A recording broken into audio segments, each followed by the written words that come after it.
Hello and welcome to Palace Intrigue. I am your host, Mark Francis.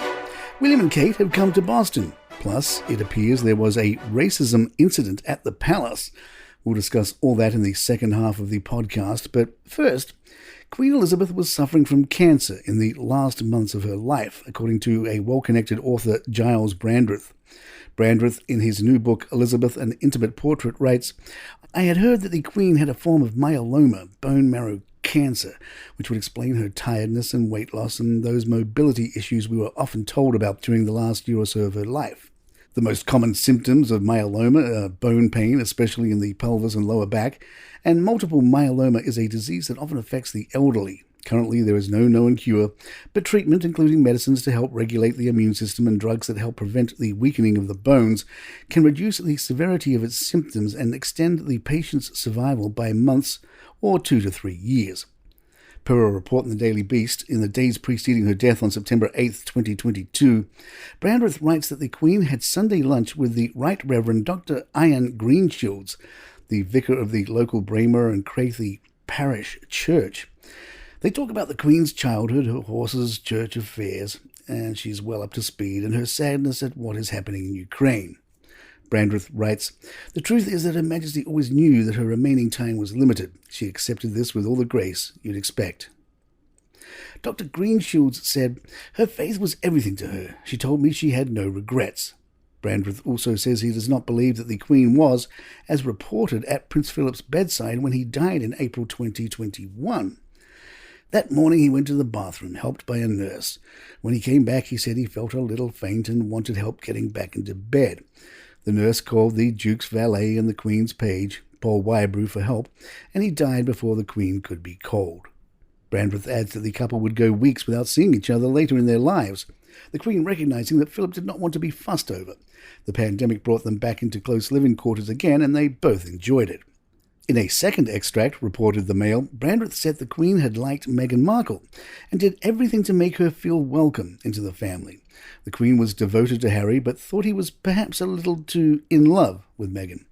Brandreth said the Queen told Meghan, "You can carry on being an actress if you like. That's your profession, after all." Meghan felt she didn't need the help of Sophie. From the book, the Queen, who of course had seen it all before, understood that Harry's girl might find adjusting to royal life challenging to begin with, as she put it. "It's very jolty, but you soon get used to it." That was Her Majesty's experience going back many years. To help Meghan, the Queen suggested that her daughter-in-law Sophie Wessex would be an ideal mentor. "Sophie can help show you the ropes," said the Queen.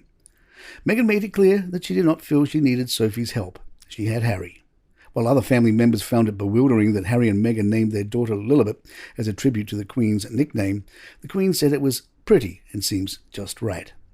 Brandreth also says, whenever the names of the Duke and Duchess of Sussex come up in court circles, courtiers flinch and change the subject or refer to them as persons who live overseas. Meanwhile, if Harry and Meghan are mentioned to members of the royal family, they simply smile briefly and say, "We wish them all the best," and nothing else. Palace Intrigue will be right back.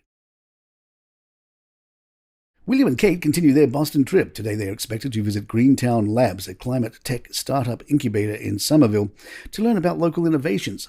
Then they'll head to Chelsea around noon to visit Roca, a non-profit focused on reducing youth violence.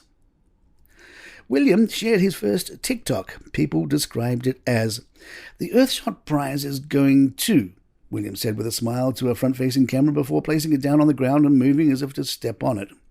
Text reading, "Boston, this Friday, 2nd of December, flashed across the screen as the video fast-forwarded through photos of the 15 finalists, nominated for the Game-Changing Environmental Awards in 5 categories: Project and Restore Nature, Clean Our Air, Revive Our Oceans, Build a Waste-Free World, and Fix Our Climate.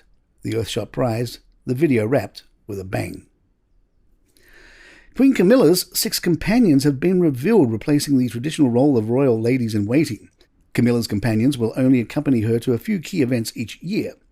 A senior royal source told the paper, "The Queen Consort did not want or need ladies-in-waiting, and the Queen's companions will have a different role. They are there to provide Her Majesty with support and company. At the end of a very busy day, it is nice to have a long-standing friend beside you." From Royal Central, the Queen's former lady-in-waiting, Lady Susan Hussey, has stepped aside from her new role as the Lady of the Royal Household with immediate effect. They add that she would like to express her profound apologies for the hurt caused. It has been alleged that Ngozi Fulani, chief executive of Sister Space, said she asked where she really came from during the engagement. A Buckingham Palace spokesman said, "We take this incident extremely seriously and have investigated immediately to establish the full details. In this instance, unacceptable and deeply regrettable comments have been made. We have reached out to Ngozi Fulani on this matter and are inviting her to discuss all elements of her experience in person, if she wishes. In the meantime, the individual concerned would like to express her profound apologies for the hurt caused and has stepped aside from her honorary role with immediate effect. All members of the household are being reminded of the diversity and inclusivity policies which they are required to uphold at all times." Lady Susan Hussey served as one of the late Queen's ladies in waitings for more than 60 years and is Prince William's godmother. And there you have it. If you'd like to email us, our address is thepalacintrigue@gmail.com. Please follow us on iTunes, Spotify, Google Podcasts, wherever you get your favorite shows. I'm Mark Francis. My thanks to John McDermott. This is Palace Intrigue. Good times.